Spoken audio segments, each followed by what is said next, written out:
from the Yeah. ground up, and you're the chef, and you're the hostess, and the head waiter, and you're doing all this stuff, right? Right.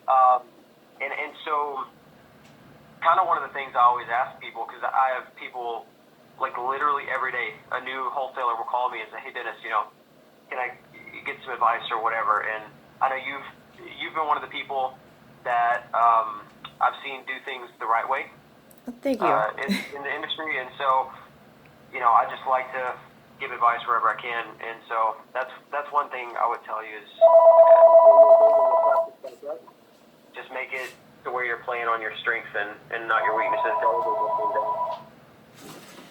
Okay. Geez, everything in this house is so loud. Okay. Call All right. from Graham County. Call from Graham County.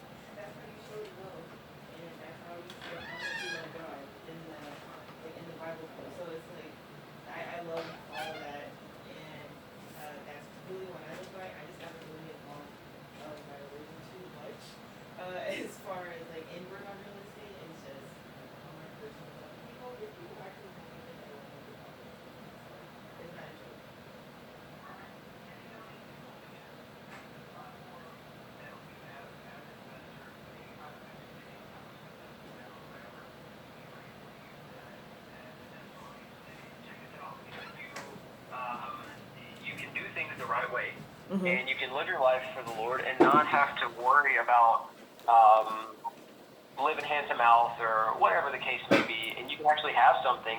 And so, for me, that's motivation for other folks, because most people get into this business because they need the money, Mm-hmm. and then after that, they realize, holy smokes, man, this is really a grind, Yeah.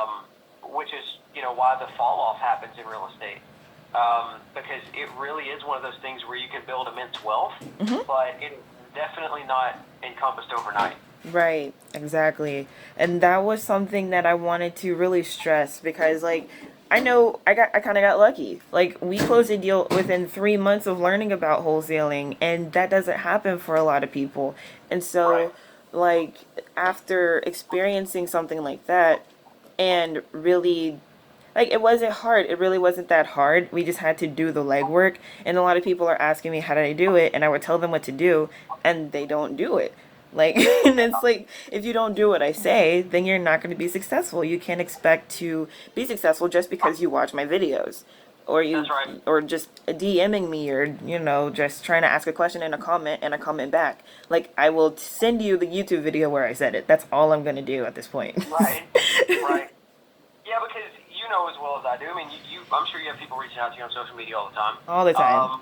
When people look at you as any type of authority figure, they want something for nothing, right? Right. Right. Hey, give me everything you have, and I'm not going to really do anything with that. I'm just going to ask a whole bunch of questions and then ask more questions. And that's, the reason why we created the group is because I really felt like the Lord was telling me, all right, Dennis, you need to give back, but you also need to be wise Mm-hmm. and in the way that you give back, because I was spending all my time, like literally people just calling me, and Yeah. Yeah. so I said, all right, I'm going to build a platform to where I can, just give. I literally just give the game away for free Mm-hmm. because I want people to benefit from it.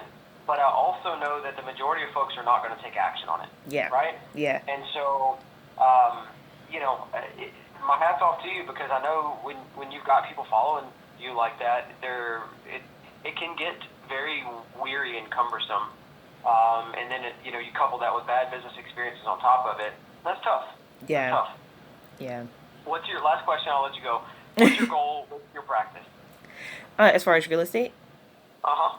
Well, I actually if the deal doesn't work out with you and your buyer, next week I'll be moving forward with a JV partner that I talked to yesterday, and he has an extensive list, and that of course is my last option. I always call people first, but he just happened to Sure. reach out to me kind of late. But anyway, um, he has been telling me about this strategy where it's basically wholesaling But the thing is, you don't have to negotiate the price with the seller.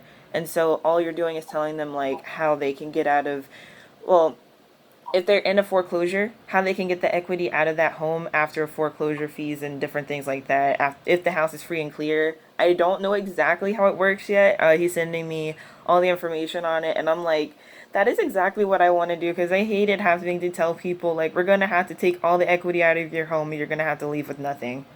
Mhm. And it just that wasn't good for me, and I didn't feel like doing like this house deal. I wasn't looking for these people aren't Right. necessarily in distress. They just want to get out of here, and I'm not looking at properties like that. I'm in my own neighborhood around my own people, and I'm trying to really actually make a difference in Memphis. Like it's so serious to the point where like I can't even be on social media that much because I feel like I'll say too much to people. Because when we go to Mhm. meetups, we'll tell investors like, yeah, we're working on a project where we have a few over 100 properties under contract with the city right now in the North Memphis area to start building on those properties and start rehabbing those properties to make them better in the community. Because if you're Right. gonna invest in the hood, you gotta do it on a big scale for it to make sense, Mhm. and that's been a 2 year process. Gotcha. And like That's it's insane with all the stuff because like, it's bird dog real estate, but yeah, I'm not a bird dog. Like, all. Well, here's the thing with real estate. It's so multifaceted. You can literally choose an avenue mm-hmm. and pursue it until your heart is content, and then if you want to pursue something else, then you're able to pursue something else. So, Right. real estate is that you can just do whatever it is in the world that you want to do with it, and I very much share that sentiment of I don't the beautiful thing is I don't get to go into a house and just basically beat somebody up about price and say, well, take it or leave it. Mm-hmm. I never enjoyed that model. Mm-hmm. And so that's why I love what we do where, I don't really have a dog in the hunt either way. I'm not trying to convince somebody to sell me their house if they don't want to sell their house, right? Mm-hmm. I'm going in and I'm telling them their options, Mm-hmm. right? So, like, I'm going to tell them, look, if we were to buy it for cash, this is what it would look like. If we were to buy it on terms, this is what it would look like. If we were to help you list your property on the market, this is what it would look like. If you wanted to list it, as a for sale by owner, this is what it would look like. And we can help you with any one of those situations.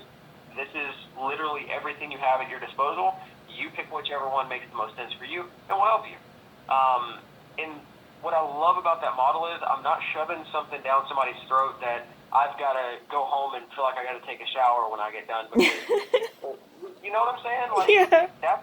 Most of the wholesale business, I feel, is just real sleazy, and everybody's just doing Yes. it with their breath, and you're just like, give me a check, give me a check. Oh my I'm gonna gosh. go in here and get a check. I had this one experience. Oh my gosh, we're gonna be talking. I don't want to keep you on the phone, but I just have to tell you Oh, about you're good. this. I had a property under contract in what's that area? It's above Lakeland or above Arlington. Was it Lakeland? I think it was Lakeland, Yeah, probably and Lakeland.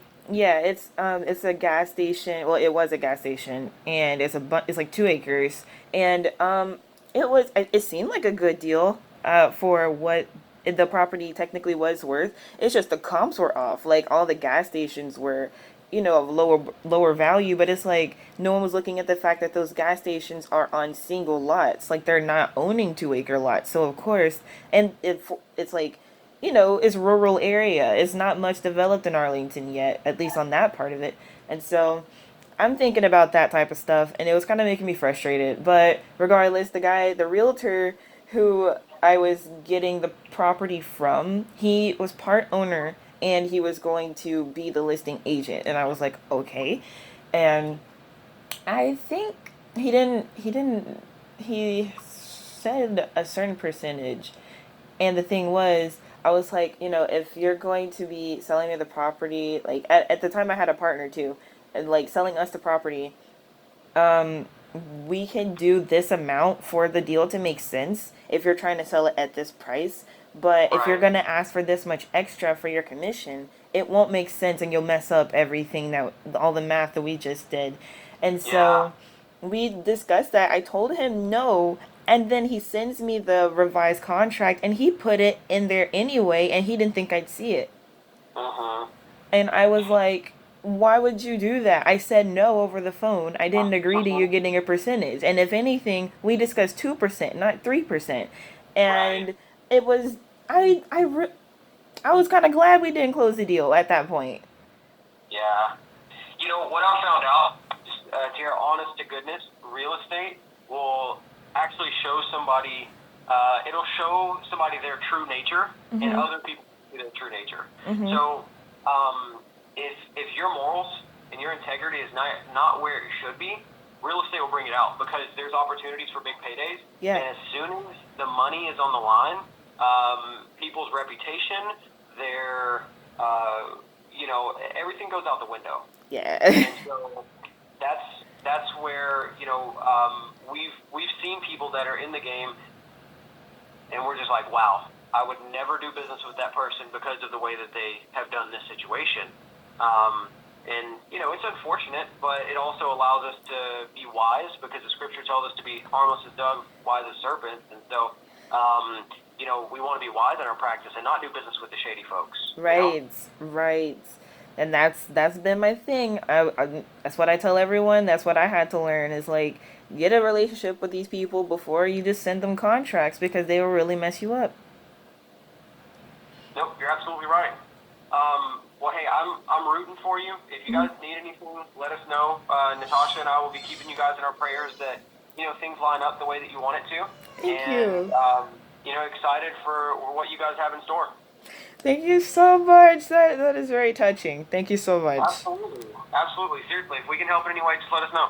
I'm gonna make a call to my buyer when I get off here. I'm about to be headed to an appointment for a house, but while I'm on the way, I'm gonna talk to my buyer. And if you want me to send it out to my entire buyers list, I've got a couple thousand people I can send it to. But I don't like to do that kind of stuff without people's permission. I just, it's just not my thing. But I at least want to talk to a couple of these guys that I know for sure buy these properties and get their opinion on it. Oh, for sure. Like if you talk to a few people over the phone or they're not interested and you can go ahead and do that, but of course, your main people, you can contact them first. I prefer that. Yep, perfect. Okay, I'll keep you in the loop. Just give me a little bit because I'm going to be driving and talking to my buyers, and then I've got an appointment, and then I'll call you back after that, let you know what they said. Okay, thank you so much. Have a good one. You too. Bye-bye. Bye. Oh my god. And the thing is, I just got a text saying that one of my bank accounts is negative $1.46. It's like, hello, you're broke.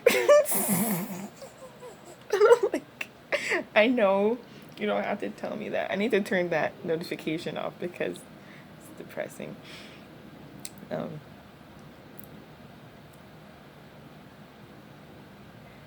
that call was almost 30 minutes.